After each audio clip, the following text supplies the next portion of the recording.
Reeves.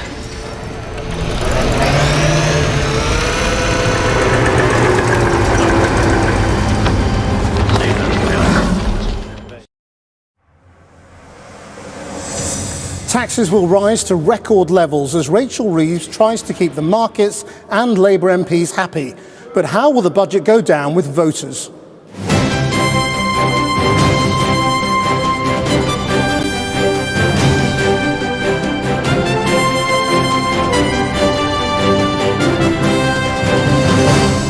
Those are my choices. Not austerity, not reckless borrowing, but cutting the debt, cutting waiting lists, and cutting the cost of living. Good evening from Central Lobby in the Houses of Parliament. Never again, said Rachel Reeves after last year's tax-raising budget, but today she came back for 26 billion more, admitting it would again hit working people. The Chancellor didn't even get to announce it all. The Office for Budget Responsibility put it all online by mistake before she'd even stood up. Rather than one big tax rise, there was a smorgasbord of 43 smaller ones and one big welfare giveaway. The removal of the benefit cap for those with more than 2 children. It should dramatically reduce child poverty, but it polls badly with voters in general. However, was this a budget with others in sight? The bond market seemed calm that borrowing won't get out of control, and Labour backbenchers seem pleased with the welfare spending and the targeting of richer people with expensive homes. And the cut in energy bills for everyone lets them say they're tackling the cost of living. But as the tax measures bite, what will any of this do for Labour's position in the opinion polls and the chance of Starmer and Reeves surviving? And good evening from Leeds. Also tonight, are there any tidings of joy in the Christmas markets in Bath as traders and shoppers digest the budget news?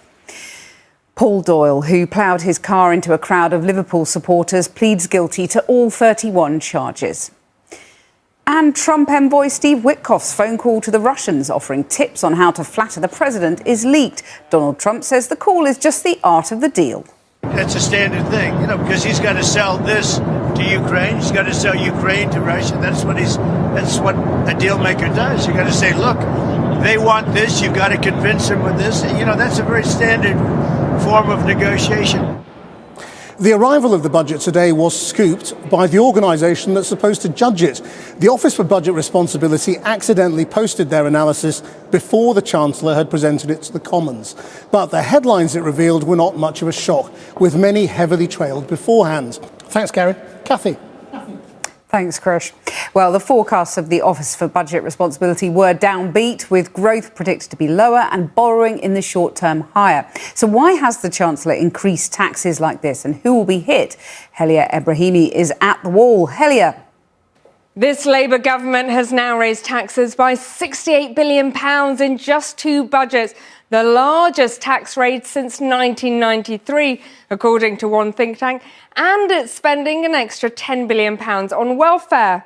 Tough budget the government oversees. Krish. Thanks, Helia. Now, among the details revealed by the Office for Budget Responsibility was the spiralling cost of special educational needs provision. The government has promised to absorb the future impact and spare local authorities.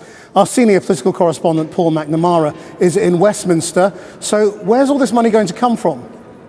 James Murray, thank you very much indeed. Cathy. Thanks, Krish. Well, the budget today ends months of fevered speculation with leaks and speeches preparing the public for what was to come. Now that the announcements are out, though, how has the budget gone down with a financially dispirited public? Andy Davies has been down to Bath Christmas market to see if the budget has brought much festive cheer. A 54-year-old man has pleaded guilty to seriously injuring people at a victory parade for Liverpool Football Club in May. Paul Doyle drove into a crowd of people celebrating Liverpool's Premier League title win, injuring 134 people, the youngest just 6 months old. And there are distressing images from the start of this report from our North of England correspondent, Claire Fallon. After the break, a leaked phone call seems to show an American peace envoy coaching the Russians on how to persuade Donald Trump to like their peace deal.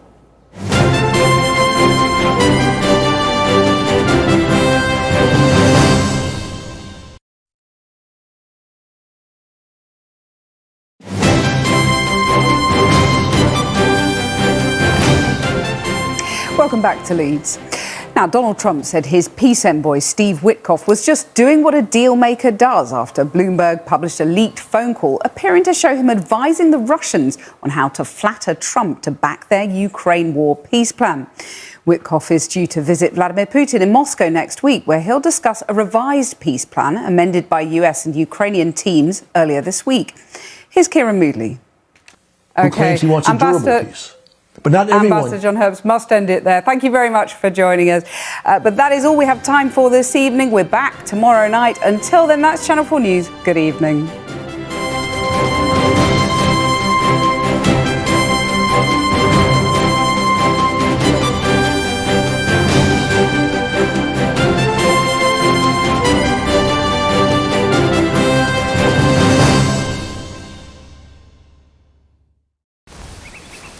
Whatever the weather.